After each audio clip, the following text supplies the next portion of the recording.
On this episode of China Uncensored, it's the 100-year anniversary of the Bolshevik Revolution. Let's have a party! A communist party. Leave your money at home, though. Also your means of production. Really anything you want to keep. Hi, welcome to China Uncensored. I'm your host, Chris Chappell. The relentless march of history carries on until it reaches its inevitable end with communism. Or democracy. I'm pretty sure it's one of those. Or robot domination. Okay, definitely one of those three. So, communism, as we all know, has been a smashing success. Well, maybe not in any of these places. But at least in these places. Visit beautiful North Korea. You'll never leave. Seriously, you might not be allowed to leave. So, communism. A smashing success. At least if you're talking about smashing stuff.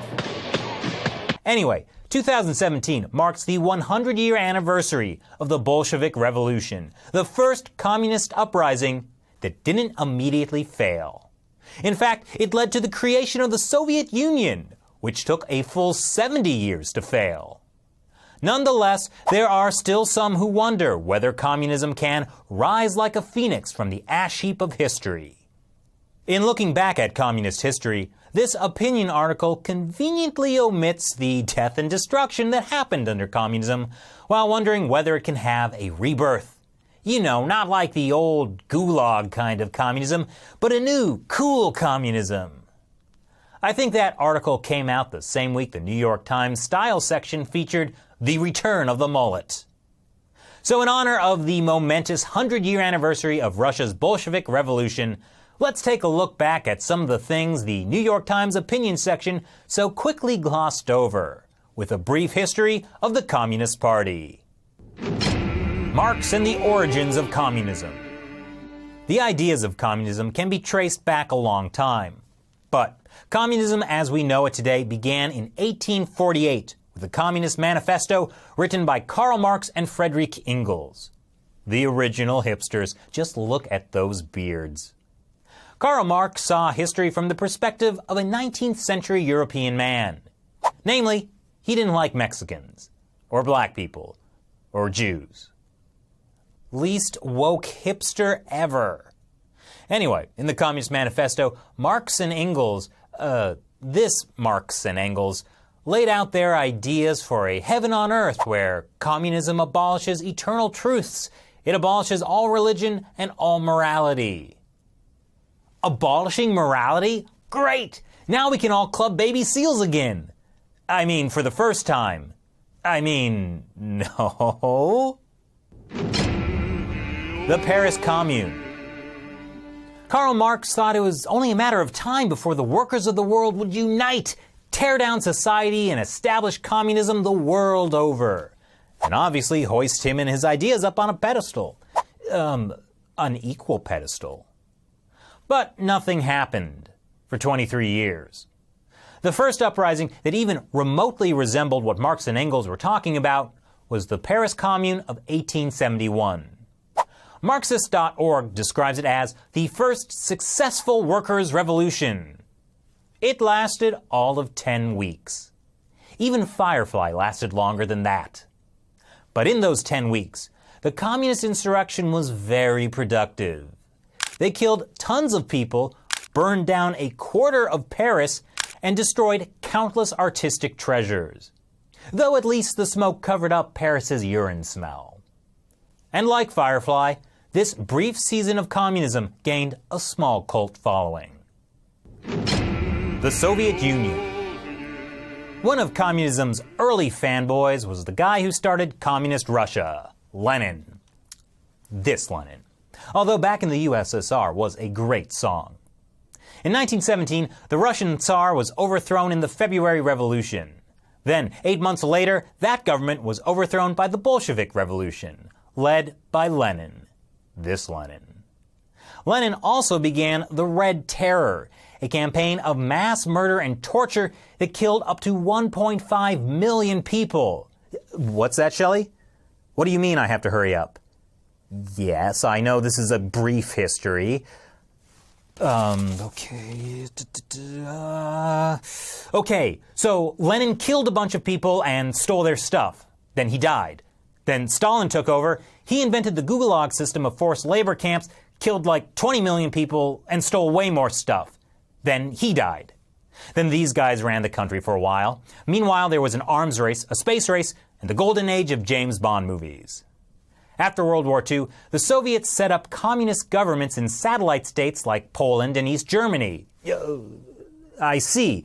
No time for Poland. What about East Germany? Too bad. The Stasi did some really weird stuff. Okay, then the Soviets helped start a bunch of Marxist-Leninist states in Eastern Europe, Africa, and the Borat parts of Asia. Anyway, eventually the guy with the thing on his face came to power. David Hasselhoff sang a song on the Berlin Wall, and the Soviet Union collapsed. And when the Soviet Union fell, so did the rest of the Soviet bloc. Like Nirvana after Kurt Cobain. Moving on to Asia. The People's Republic of China. After sitting out most of World War II, the Chinese Communist Party under Mao Zedong was in a prime position to liberate the war-ravaged country from the ruling Nationalist Party.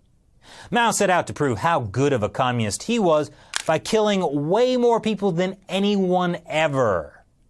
And taking their stuff. And then he died. After that, the Chinese Communist Party realized it should also fix China's economy, or what was left of it. So it gradually added some capitalist things back in. And then the Communist Party reformed. See? According to state-run media, the soldiers were just getting Mushu pork delivery. So the Communist Party ditched communism. Well, just the economic parts. They kept the heart of communism. Mass surveillance, labor camps, brainwashing, corruption, and of course, lots and lots of killing. Even today in China, you can be tortured to death for doing this, or this, or this. But hey, why worry about that when your business can make money there? Just don't pray for profits. Speaking of no profits, the Democratic People's Republic of Korea. Following World War II, the Americans and the Soviets split Korea along an arbitrary straight line. But the North and South had some disagreements. They eventually resolved them by turning the straight border into a squiggly border. 5 million deaths later. North Korea is officially run by the Workers' Party, but it's actually run by a bizarre cult that surrounds the Kim family, like Kim Jong-il. According to his official biography, he wrote 6 full operas that are better than any in the history of music. Unfortunately, not available on iTunes. North Korea is also the second happiest country on earth, right behind China. That's according to North Korea, which calls itself the Democratic People's Republic of Korea, a country where men can choose between 10 officially approved hairstyles. Ah, the world of choice. Khmer Rouge. Next in our brief history, the Khmer Rouge. Not a film by Baz Luhrmann. The Khmer Rouge was the communist regime that carried out the Cambodian genocide in the 1970s. It did not have any good songs. Pol Pot, this Pol Pot, is the guy who ran the Khmer Rouge. And he was a huge fanboy of Mao Zedong. Oh my gosh, I just want to say, I loved your Great Leap Forward. It was killer. And Pol Pot followed Mao's example. In just 4 years, his regime killed 2 million people. That's a quarter of Cambodia's population. He especially targeted people who wore glasses, spoke a foreign language, or smiled too much. Wow, he sounds like a psychopathic high school bully. Did he steal their lunch money too? Yeah, probably. Luckily for the remaining 3/4 of Cambodia, the Khmer Rouge government was toppled after just 4 years, when Cambodia was invaded by the next country on our list. Communist Vietnam, optimistically called the Democratic Republic of Vietnam. It was formed by the communist revolutionary Ho Chi Minh in 1945. After nearly a decade of war, he and his army finally defeated the French, stole their baguettes, and made some amazing sandwiches. Ho Chi Minh doesn't get nearly enough credit for his accomplishments. In particular, He's responsible for the deaths of about 2 million Vietnamese. Meanwhile, the U.S. decided that it had so much fun in the Korean War, it wanted to do a spin-off in Vietnam. But in a surprise twist, the communist North eventually conquered the South. It was a horrible tragedy, but it did provide an iconic scene for Miss Saigon. Next up, Laos. Never mind, we don't have time for Laos. Moving along. Cuba. Cuba, you've got some explaining to do. In 1959, the U.S. government initially supported the coup by Fidel Castro and the guy from the t-shirt. But like a bad date, the U.S. soon realized it should not have swiped right on Castro. So the U.S. tried to overthrow him, and failed. Eventually, the CIA gave up. Just kidding. They tried to assassinate Castro like 600 times. At different times, they attempted to poison Castro's milkshakes, his face cream, and his handkerchief. They even hatched a plan to make his beard fall out so people wouldn't take him seriously. Really? The beard? That's low, even for the CIA. Oh, and there was that time when the Soviets tried to install nuclear missiles in Cuba, and the world almost ended. It didn't, but the premise made an iconic scene for Planet of the Apes. Over the last 60-plus years, Cuba has not been particularly kind to its own citizens. But somehow, this t-shirt of a mass-murdering communist is still super popular. Buy it now on Amazon.com. Ironically, it's not free. Speaking of Che Guevara in Latin America, forget it. And now, today. At this point, communist governments have mostly gone the way of the dinosaurs. But, like dinosaurs, there are people today who find them immensely fascinating.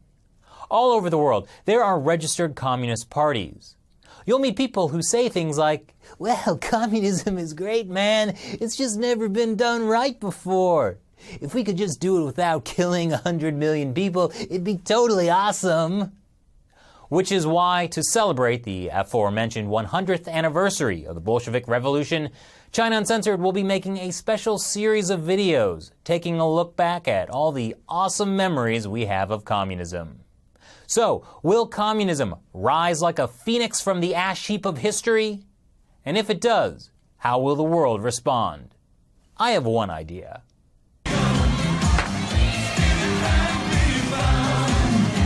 Thanks for watching this brief history of the Communist Party. I'm your host, Chris Chappell. See you next time.